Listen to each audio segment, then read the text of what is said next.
Alright, it's skill practice 23 with Parker Stevenson and Ben Joes. Here we go! What's up? Question 1. Alright, we're going to draw the dot structure for nitrate. And because, let's see, we're going to figure out how many valence electrons it has. So the first thing we need to do is figure out the valence electrons for each element. So for nitrogen, we need to find out what column it's in. It's in the 5th column. And because it doesn't have a subscript next to its name, we're going to take 1 and multiply by 5. So that means we get 5 valence electrons for nitrogen. And now we should do the same thing for oxygen, because oxygen's in the 6th column, and there's a 3 with the subscript next to it. So we're going to take 6 and multiply by 3. It gives us 18 for all the oxygen atoms. And we add that up, we get 18 plus 5 is 23. But because nitrogen had a negative charge in the beginning, we have to add another electron. So that actually gives us 24 valence electrons, which helps a lot. Alright, question 1 continued. And when we draw this, we're going to try using all single bonds first. But when we do that, it actually gives us 26 valence electrons, which is too many. So we're going to replace one of the single bonds with a double bond. And when we do that, we actually get the right number, which is 24. Alright, moving on. Next question. Question 2.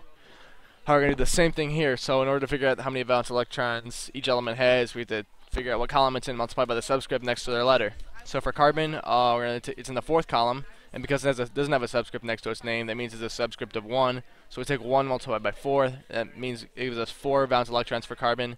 And now we're going to do the same thing for hydrogen. Because hydrogen's in the 1st column and there's a 4 next to the subscript, we're going to take 1 and multiply by 4. That gives us 4 valence electrons for all the hydrogen atoms. So we're going to take 4 from the carbon and 4 from the hydrogen, add them up. That gives us 8. Alright, so now when we draw that, we're going to try using all single bonds, and that actually makes it work out. That gives us 8 valence electrons, which is the right amount. Alright, so question 3. So for NF3, in order to figure out how many valence electrons we need, once again, we have to figure out what column it's in and multiply by the subscript next to their letter. So for nitrogen, it's in the 5th column, but it doesn't have a subscript next to its name. So that means it's got a subscript of 1. So we take a 1 and multiply by 5. We're left with 5 valence electrons for nitrogen. Alright, now we do the same thing for fluorine.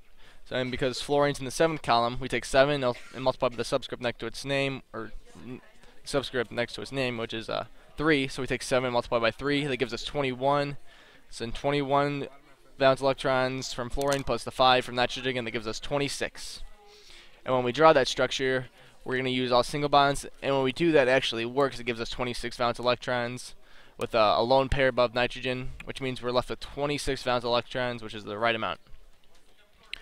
Alright, question 4. Silicon oxide, or I guess SiO3 minus 2.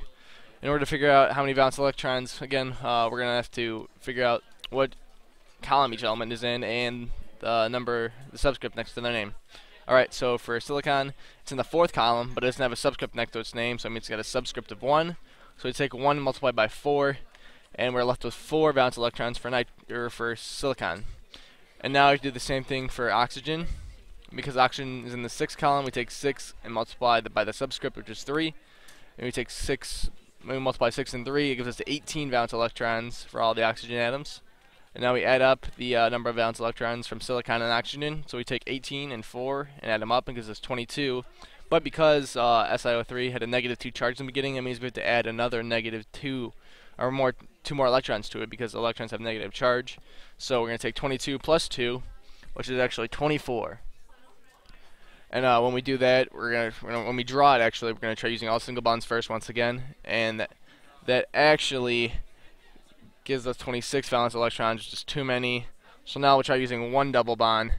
And when we do this, we're left with 24 valence electrons, which is the right amount. Alright, question 5. Alright, in order to figure out how many valence electrons each element has, once again, we have to figure out what column it's in and the subscript next to its name.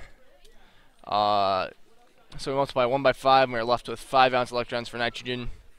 Now we have to figure out the valence electrons for carbon, and when we do this, we have to see it's in the 4th column, and because it doesn't have a subscript next to its name, that means it's going to have a subscript of 1. So we take 4 and multiply by 1, that gives us 4 valence electrons for all the oxygen atoms.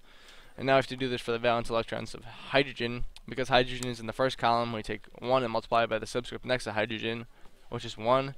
So when we multiply 1 by 1, we're left with 1 valence electron for all of the hydrogen atoms. So now we add up all of the hydrogen atoms from, or all the valence electrons from all the elements, and that gives us 10. 5 plus